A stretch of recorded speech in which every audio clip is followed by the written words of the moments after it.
What if I told you that the most dangerous criminals I ever chased weren't the ones who kicked down doors, but the ones you'd invite in for dinner? What if I told you that in the first 5 minutes of meeting someone new, your brain's defenses can be dismantled, your logic bypassed, and your trust stolen, all before you've even learned their last name? Most people believe first impressions are an organic two-way street, a mutual sizing up. That is a dangerously naive assumption. For a certain type of person, the predator, the manipulator, the first impression isn't an introduction, it's an ambush.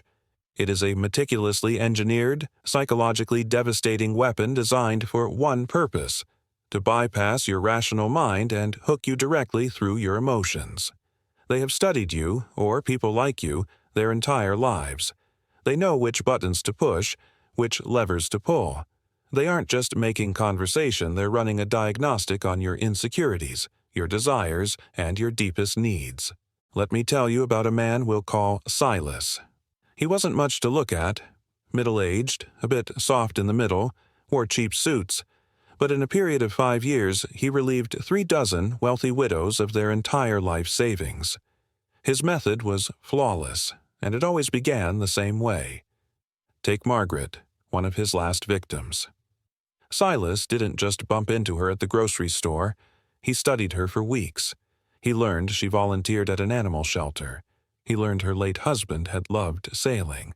On the day he chose, he accidentally dropped a bag of expensive pet food right at her feet.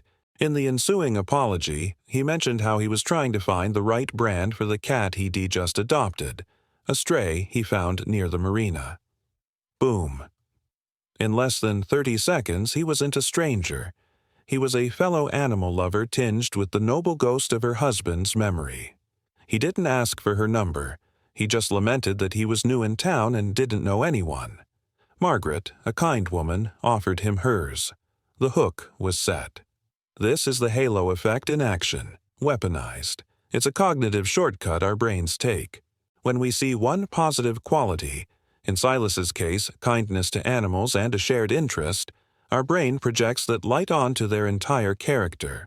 We subconsciously assume they are also honest, trustworthy, and good.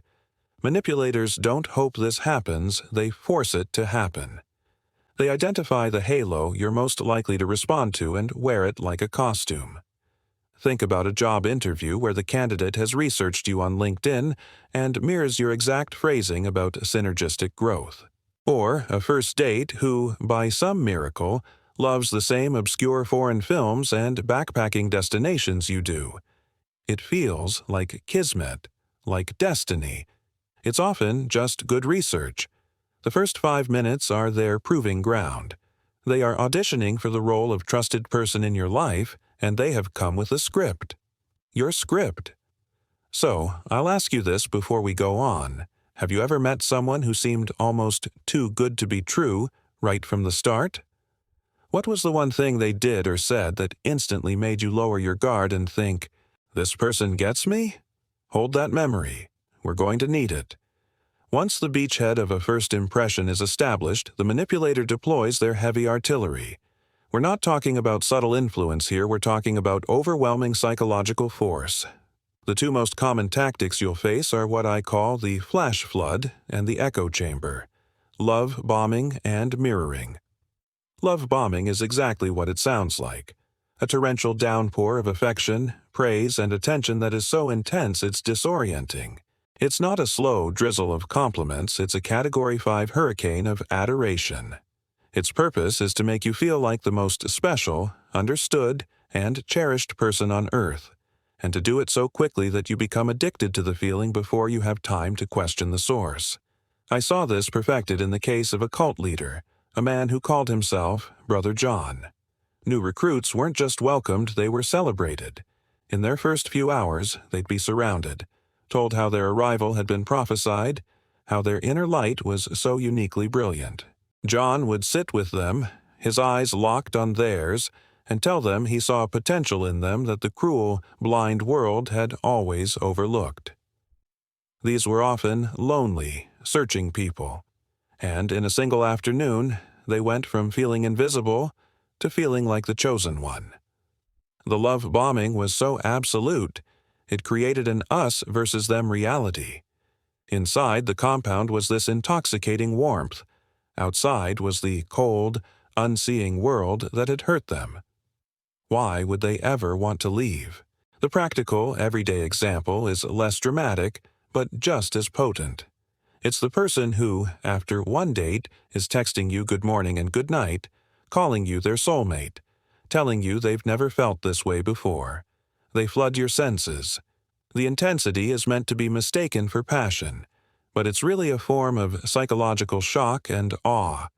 It bypasses your logic by creating a craving. You start to need that validation, and they are the sole supplier. Have you ever received praise that felt overwhelming? Not just flattering, but so over the top that it felt like you were being swept away by a current? That's the feeling of the floodgates opening. Then there's the echo chamber. Mirroring. This is a more subtle but arguably more insidious tactic. Mirroring is the act of subtly reflecting a person's speech patterns, body language, and expressed beliefs to create a powerful, subconscious sense of rapport. We all do this to a small extent naturally. It's how we bond. But manipulators do it consciously and precisely. Remember Silas, the con man. He did more than just share Margaret's love for animals. As I reviewed the security footage from the coffee shop where they later met, I saw it clearly. When she leaned forward on her elbows, he did the same a few seconds later. When she spoke softly about her late husband, his voice dropped to the same hushed, reverent tone. He was becoming her reflection. He wasn't connecting with her, he was assimilating her. You've likely experienced this. You mention a favorite book, and their eyes light up as they proclaim it's their favorite too. You use a quirky turn of phrase, and an hour later, they use it in conversation. It creates a profound feeling of being in sync. You think you found a kindred spirit, someone who truly understands you on a fundamental level. But what you found is a meticulously crafted illusion. They are showing you a version of yourself, and we are all, to some extent, narcissists. We love to see ourselves reflected in the eyes of another. This technique hijacks our brain's natural desire for connection with those who are like us. It's a shortcut to intimacy, but it's a false summit. So, let me ask you, have you ever felt an instant, almost magical connection with someone, only to find out later that they weren't who they seemed to be at all? Did you notice how they seemed to agree with everything you said, almost perfectly? After the initial shock and awe of love bombing and mirroring, the manipulator solidifies their position with a devastating 1-2 punch. Excessive charm and weaponized vulnerability. These two tactics work in perfect cynical harmony. The charm is the anesthetic that numbs your suspicion, while the vulnerability is the scalpel that cuts straight to your empathy, creating an instant, unearned bond of trust and protectiveness. Let's talk about charm first. This isn't the polite, friendly demeanor of a well-adjusted person. This is charm as a precision instrument. It's a focused, high-wattage beam of charisma designed to make you feel uniquely seen, understood, and appreciated. I once tracked a corporate fraudster we'll call Smiling Charlie. Charlie could walk into a boardroom and have everyone eating out of his hand in minutes. His trick? He was an obsessive collector of personal details. Before a meeting, he'd learn the CEO's favorite golf course or that a junior executive's daughter had just won a spelling bee. He'd then drop these details into conversation with a disarming warmth. He wasn't just schmoozing, he was communicating. I pay attention to you. You matter to me. This created an incredible sense of loyalty and indebtedness. People felt special around him, and that feeling is a powerful drug. They stopped scrutinizing his expense reports because questioning Charlie felt like questioning a friend. His charm wasn't a personality trait, it was a smokescreen for his larceny. In your life, this is the new acquaintance who remembers every small detail you mention and brings it up later, the salesperson who compliments your incredibly sharp eye for quality, or the date who makes you feel like you're the most fascinating person they've ever met. It feels wonderful, but it's important to ask yourself, Is this charm being applied universally, or is it focused on you like a spotlight? True warmth radiates manufactured charm aims.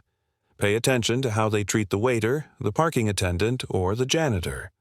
If the high-wattage beam is reserved only for those they want something from, you're not seeing a personality, you're watching a performance. Now, for charm's dark twin, weaponized vulnerability. This is one of the most brilliant and morally bankrupt tactics in the manipulator's playbook. It involves sharing a story of past hurt, failure, or tragedy very early in an interaction.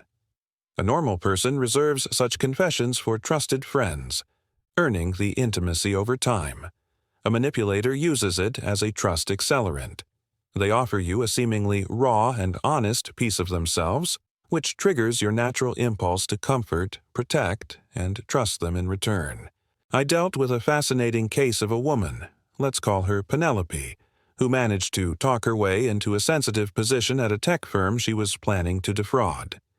In her job interview, she told the CEO a moving story about being passed over for a promotion at her last job because of office politics, even admitting with a sigh that maybe she'd been too trusting. She looked so defeated, so honest in that moment. The CEO later told me he felt a paternal urge to protect her, to give her a fair shot. He hired her on the spot. He saw a victim who needed a champion. What he failed to see was a predator disguised as a wounded animal. Her vulnerability was her most effective weapon. It short-circuited his professional judgment. You see this on a smaller scale all the time. The new friend who, within an hour of meeting you, unloads a tragic story about a cruel ex or a difficult childhood. It immediately reframes the social dynamic. You are no longer two equals getting to know each other. You are now the potential caretaker, the rescuer. Questioning them or maintaining a healthy distance suddenly feels cruel. They have preemptively disarmed your skepticism by appealing to your decency. This leverages a psychological principle called the pratfall effect, where we tend to like competent people even more after they display a flaw. The manipulator stages the pratfall. So, a question for you. Have you ever felt obligated to trust someone simply because they shared a painful secret with you, long before they had earned that level of intimacy? Does a person's extreme charm ever make you feel a little uneasy, even if you can't put your finger on why? All right, you understand the primary weapons. Now, let's get tactical. I'm going to give you a checklist. The same kind of mental rundown I teach use when sizing up a new informant or a suspect in an interview. These are the early warning signs, the red flags that should make the hair on your arms stand up. We'll start with the first 4. Don't look for just one look for a cluster. A single flag might just be an odd personality quirk. 2 or more, and you need to proceed with extreme caution. Red flag number 1. The pace is too fast. Everything about the interaction feels like it's in fast forward. A manipulator knows that their illusion cannot withstand long-term scrutiny. Deception has a short shelf life. Therefore, they need to rush you into a state of emotional or professional commitment before your rational brain has time to catch up, ask questions, and do its due diligence. They need to create a sense of overwhelming momentum, a whirlwind that sweeps you off your feet. This isn't just about romance, it applies to business, friendships, everything. I worked a case with a young entrepreneur, Kevin, who lost his startup to a con man posing as a venture capitalist. The mentor met Kevin at a conference. Within 24 hours, he'd declared Kevin a genius.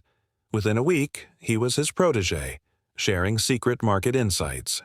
By the end of the month, he'd convinced Kevin to merge their companies to move faster, which of course meant signing over controlling interest. The speed was intoxicating for Kevin. He felt chosen, like he was on a rocket ship. But the speed was a strategy, designed specifically to prevent him from calling lawyers, checking references, or even just sleeping on the decision. In your life, this looks like a new romantic partner talking about your future together on the 3rd date. It's a business associate who needs you to sign the contract today because this once-in-a-lifetime opportunity won't wait. It is pressure disguised as passion or urgency. Red flag number 2.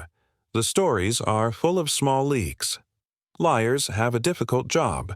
They aren't just recalling a memory, they are constructing and maintaining a complex, artificial reality. This requires immense mental energy, and it's almost impossible to keep it perfectly consistent. The cracks that appear are usually small, almost insignificant details. The key is to notice them and not dismiss them. When I was interrogating a suspect in a string of burglaries, his alibi was that he was at his mother's house all night. He was smooth, confident, but I'd been talking to him for hours, building a baseline. At one point, I casually asked him what they watched on TV. He named a popular sitcom, a tiny detail. Except I knew that sitcom was a rerun that night, and he had earlier mentioned how much he hated watching reruns. It was a contradiction so small most people would miss it. But it was a leak.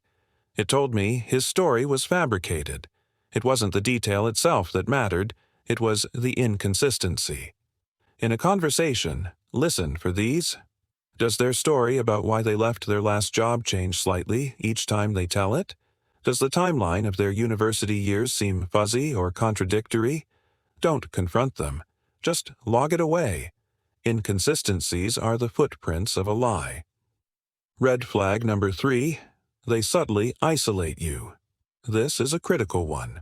A manipulator's power over you is diluted by outside influences. Your friends, your family, your colleagues. These people have a baseline for your behavior. They'll notice if you're acting differently. They'll question the new person's influence. To counter this, the manipulator will begin a quiet campaign to isolate you from your support network. They will almost never do this overtly by saying, "I don't want you seeing your friends. That's too obvious." Instead, they do it through suggestion and emotional manipulation. Think of the case of Margaret, whom we discussed earlier. After a few weeks, Silas started his work. He'd make comments like, "It's a shame your children are so busy they rarely call. It's a good thing you have me to look after you."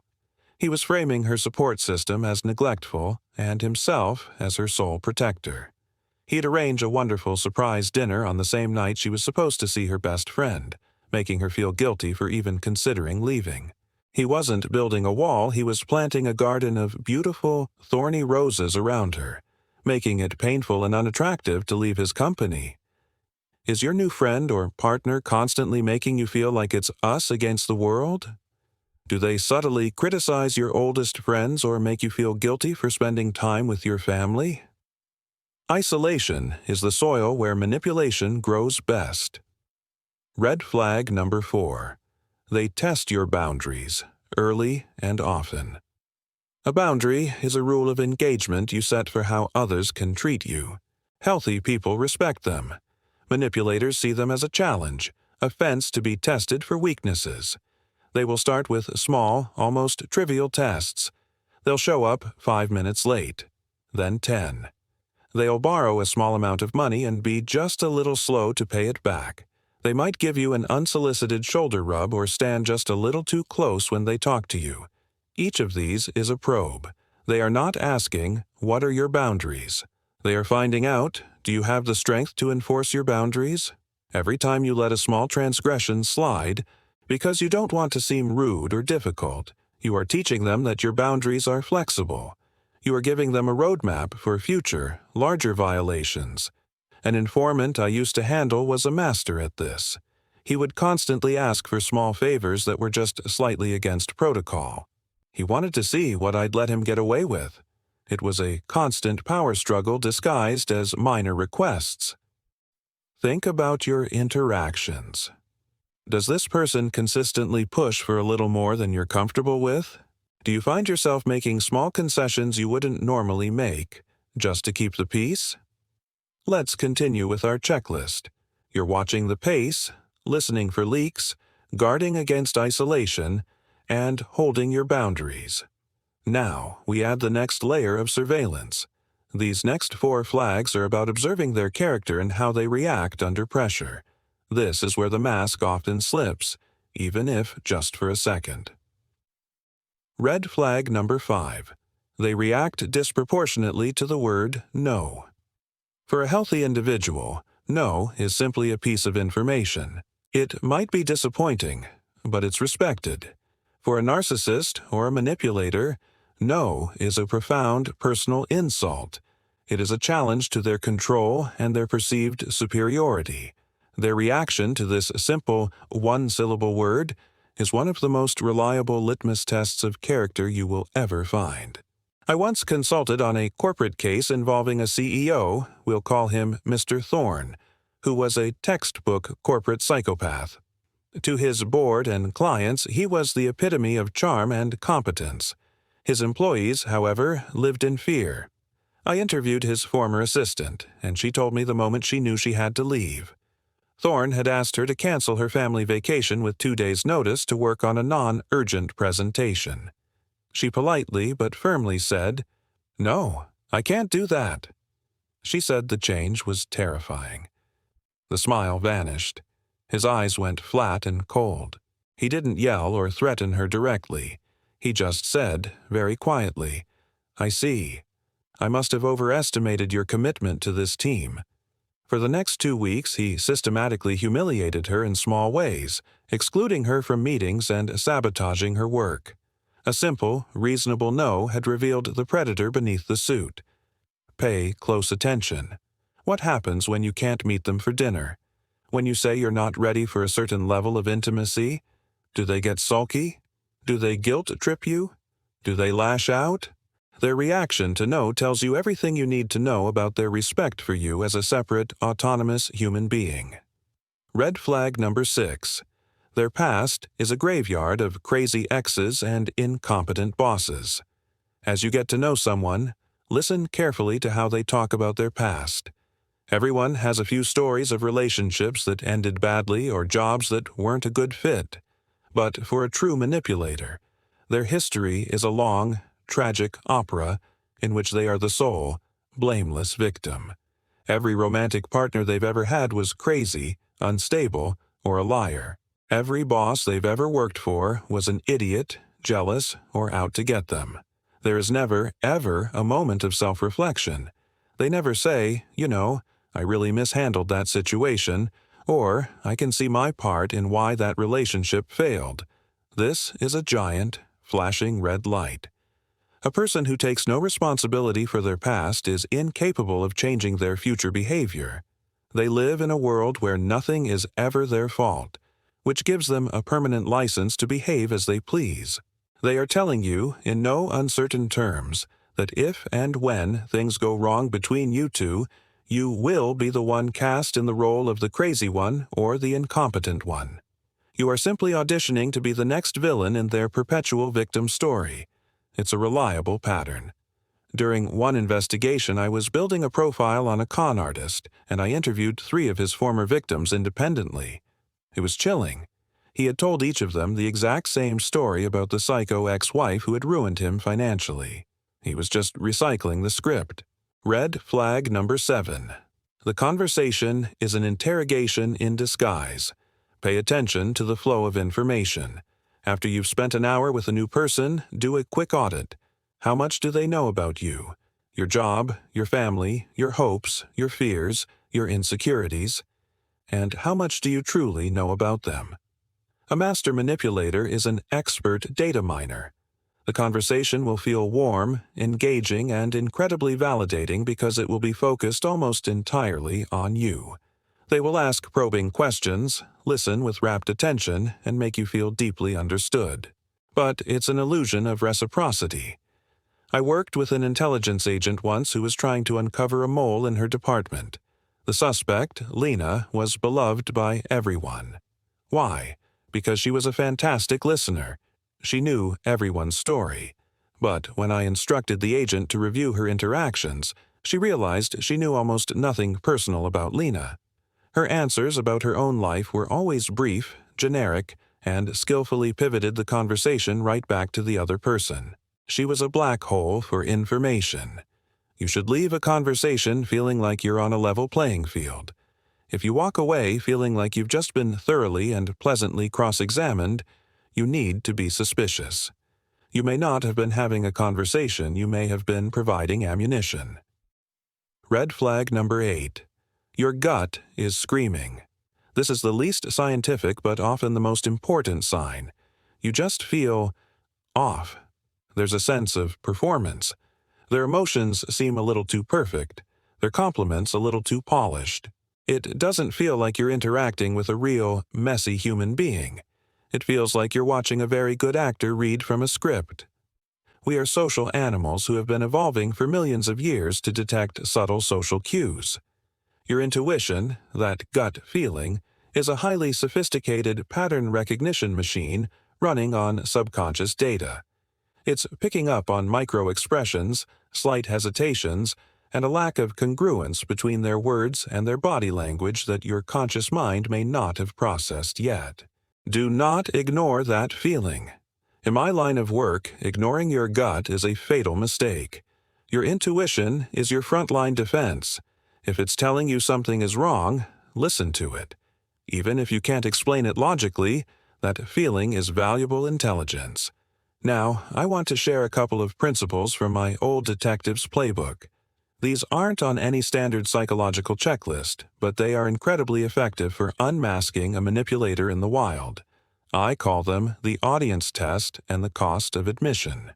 They are simple observational tools that can reveal the true mechanics of a person's character. First, the audience test. A manipulator's personality is not a fixed thing. It is a fluid performance adapted for a specific audience. Their behavior will change dramatically, sometimes instantaneously depending on who is watching. Their public face, the one they show to the world, is often flawless. The private face, the one they show when they believe no one of consequence is looking, is where the truth resides. The key is to create opportunities to see both faces. I once consulted on a nasty divorce case. The wife claimed her husband was emotionally abusive, a tyrant at home. The husband's friends and colleagues, however, were prepared to testify that he was the kindest, gentlest man they knew. He was a master of public perception. I gave the wife a simple piece of advice. Stop having important conversations in the privacy of your home. If you need to discuss finances or the children, do it on a park bench, in a quiet corner of a coffee shop, or while walking through a grocery store. The change was immediate. In private, he would yell, belittle, and threaten. In these semi-public spaces, with a potential audience of strangers just a few feet away, he couldn't risk it. His voice stayed calm. He was reasonable. He even feigned concern. His inability to perform his abusive role in front of an audience was the proof she and her lawyer needed. You can apply this test in your own life. If you have suspicions about a new person, don't just see them one-on-one. Observe them in as many different contexts as possible. How do they act around your friends? What about their own family? Most importantly, how do they treat people they perceive to have no power or status? The waiter, the cashier, the janitor. A person who is charming to your face but dismissive to the server is not a nice person with a flaw. They are a manipulator who has momentarily forgotten you are watching. Look for the personality that flips like a switch. The inconsistency is the confession. Second, let's talk about the cost of admission. Manipulators are brilliant at creating small, unspoken debts from the very beginning. They will get you to make a tiny concession or accept a small, unsolicited favor, thereby establishing a psychological imbalance. This tiny act creates a cost of admission into the interaction. A cost you will feel obligated to repay with your trust, your time, or your compliance. It leverages the powerful human instinct for reciprocity. Let's go back to our con artist, Silas. His first move with Margaret wasn't to ask for anything. It was to give. He accidentally spilled coffee on her and then insisted on paying for her dry cleaning. It was a small, gentlemanly gesture. But psychologically, it was a masterstroke. Margaret now felt she owed him something. She couldn't just walk away. She owed him a conversation. She owed him her phone number. He manufactured a small debt to purchase her time and attention. This principle is used everywhere. It's the person on a first date who insists on paying for an expensive meal, creating a subtle pressure that you owe them a second date. It's the potential business partner who offers you free advice and resources, so that when they finally ask for something, you feel it would be churlish to refuse. Be very wary of grand, unsolicited gestures and favors from people you barely know. A healthy relationship is built on a balanced exchange over time. A manipulative relationship often begins with the manipulator making a calculated, upfront investment to put you immediately into their debt. They are buying your future compliance at a discount. So, I'll ask you, have you ever accepted a favor from someone new and felt a strange, lingering sense of obligation?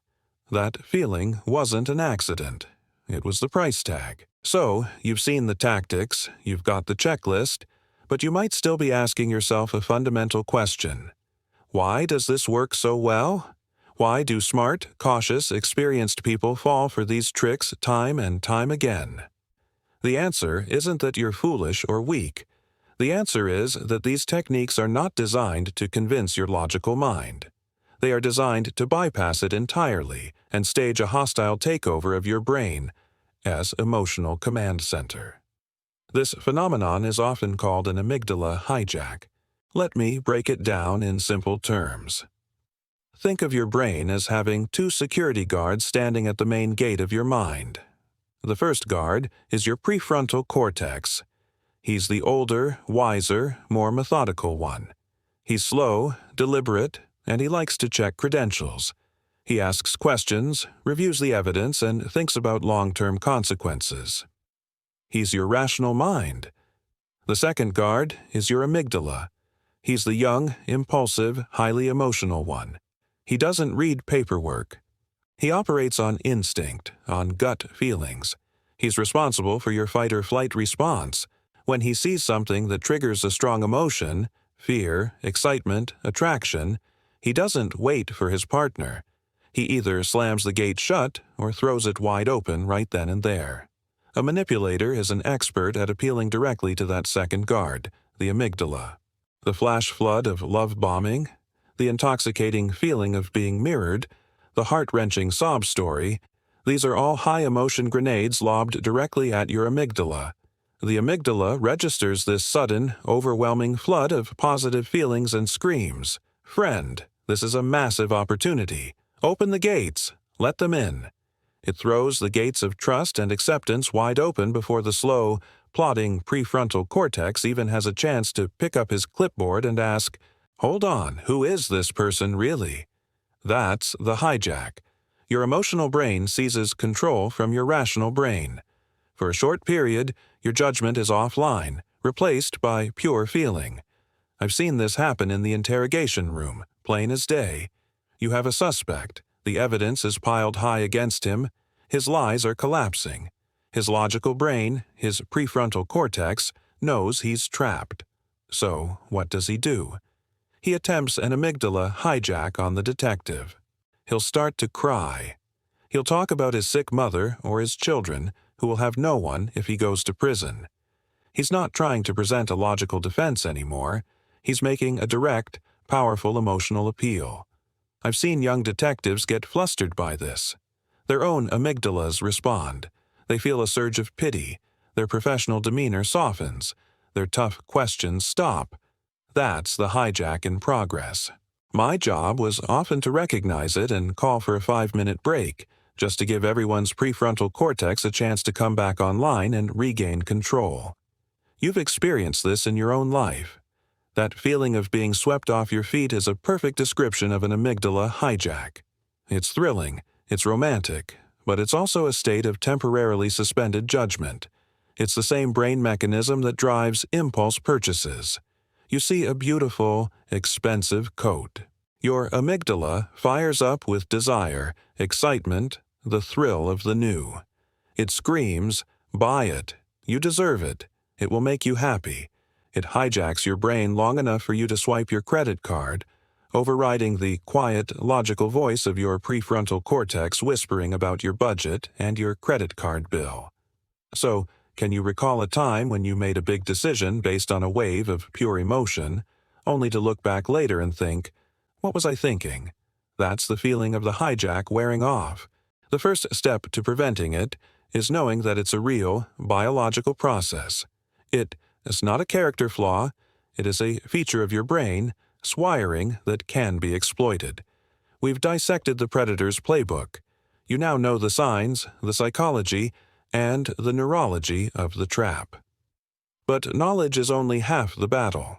The final piece is your shield, a practical, reliable strategy to protect yourself without becoming a cynic who shuts out the world. You don't need to build impenetrable walls around yourself. You just need to build a better gate, one that you control. My framework for this is simple to remember but powerful in practice. It comes down to 3 words: pace, proof, and pattern. First, and most importantly, pace. You must be the one who controls the tempo of any new relationship, whether it's personal or professional. As we've discussed, a manipulator's greatest ally is speed. Speed creates an emotional whirlwind that prevents scrutiny and critical thinking. Your greatest defense, therefore, is time. Time is the natural enemy of deception. Illusions fade under the steady light of days and weeks. Infatuation cools, allowing reason to return. So, you must deliberately slow things down. You don't have to be rude about it. Just be unavailable. Don't reply to every text message the second you receive it. Don't be available for a second meeting the very next day. Say things like, "I'd love to, but this week is impossible for me. Let me check my calendar and get back to you." This does 2 things. It gives you crucial breathing room to let the emotional high of the first meeting subside, and it signals to the other person that you are not an impulsive decision maker. A genuine, healthy person will respect your pace. A manipulator will become frustrated and may even try to pressure you, which is valuable information in itself.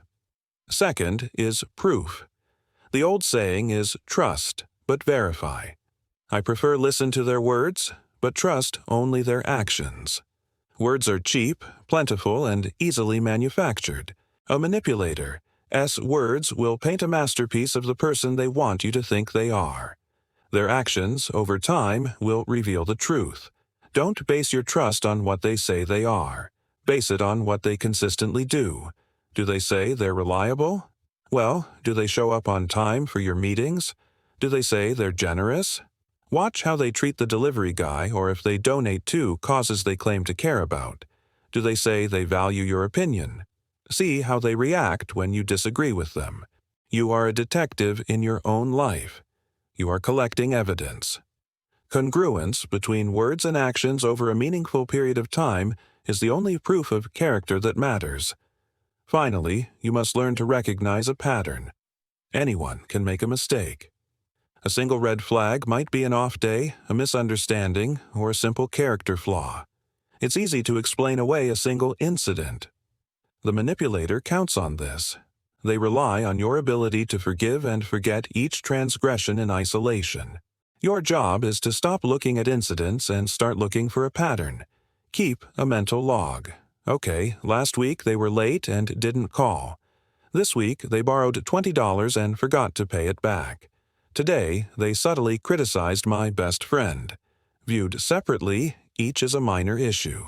Viewed together, they are data points forming a clear line. 1 red flag is a note. 2 is a coincidence. 3 is a pattern.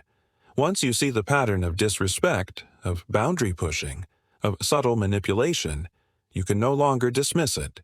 You have to accept the reality of who you are dealing with. I once gave this advice to a business owner who kept getting burned by charismatic but unreliable partners. I told him to institute a 30-day review policy for any new significant partnership. No matter how exciting the pitch, he would not commit to anything for 30 days. He used pace. During that month, he would look for proof. Did they deliver the small things they promised? And he watched for a pattern of red flags. The results were immediate. The high-pressure manipulators vanished. The solid, reliable partners were more than happy to work within his framework.